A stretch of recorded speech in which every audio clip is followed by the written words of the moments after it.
I pozdrav ljudi, danas ću vam pokazati kako da napravite zamku u Minecraftu. Znači ova zamka vam je ono kad igrate na serveru sa drugom i hoćete da zaznate druga. I za početak što vam treba jeste neka mala kućica.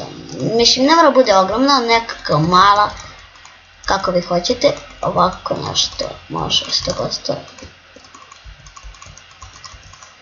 Vatka, šta je meni? Tako može. Znači kućica onako obična. Ovako. Znači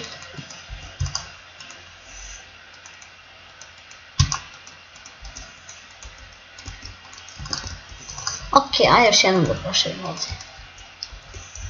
Ovako. Dve oke kockice. Znači to je to. 4.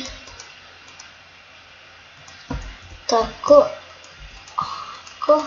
I to je to. I sada ljudi, znači, kao dođe vam neki drug i vidi ovdje kao ima chest. Znači ovo vam nije chest, nego kao trap chest. I gledajte šta će se desiti. Kao ta mala kućica i sad on dolazi da vidi šta je u chestu i vidite ovog. Ti se, zamislite, nije mu bilo pojačan zvuk, on ne čuje ništa i znači umro.